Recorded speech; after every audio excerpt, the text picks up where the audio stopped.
We're less than 2 weeks away from the release of Metal Gear Solid Master Collection Volume 2, and hype is at an all-time high.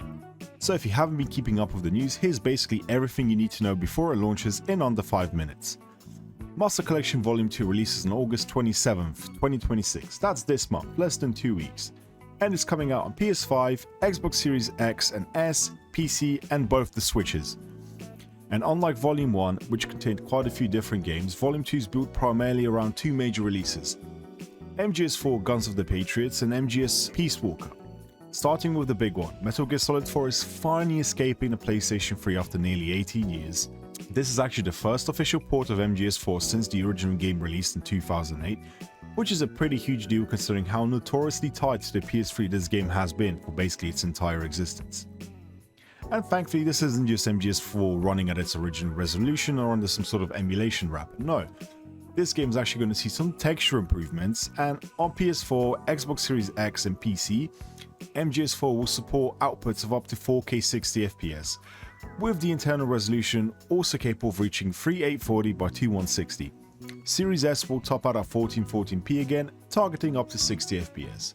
Switch 2 can also run MGS4 at 60fps with the docked version outputting at 4K, while internally rendering at up to 1440p, so you can already tell there's going to be some optimizations done here.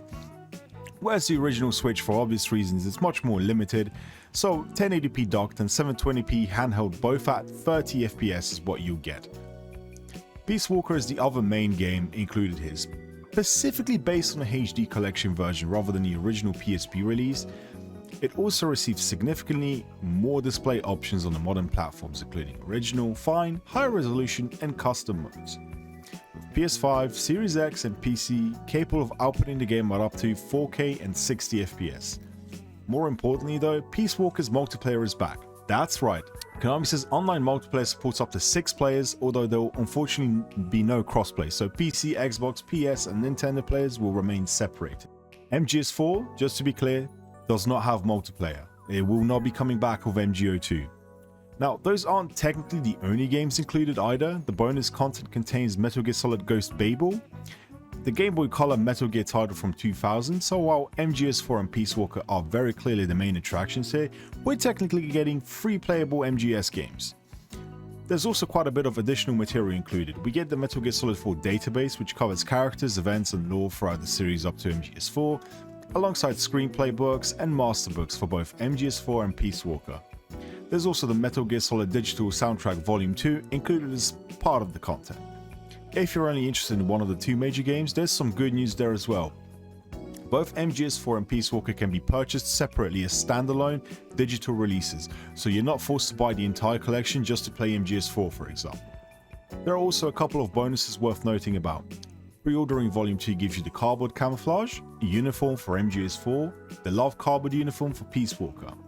And if the game detects save data from Master Collection Volume 1, you'll receive additional bonus items inside both MGS4 and Peace Walker, which is pretty awesome. So honestly, Volume 2 is a much smaller collection than Volume 1 in terms of sheer number of games included, but I think it's also pretty obvious why people are excited about this one. MGS4 is finally free. Yep, we've been parroting that for months now. Peace Walker is returning with online multiplayer and modern hardware. Ghost Babel is being preserved alongside them, and we're finally getting these games on PC, Xbox, and basically any other modern platform. Without having to rely on old consoles, of course. The only real question left now is how good these ports actually are when we get our hands on them. And from what I've seen and various previews and different videos of people playing this game, it is looking very good and very stable. So fingers crossed that we can remain cautiously optimistic about these games.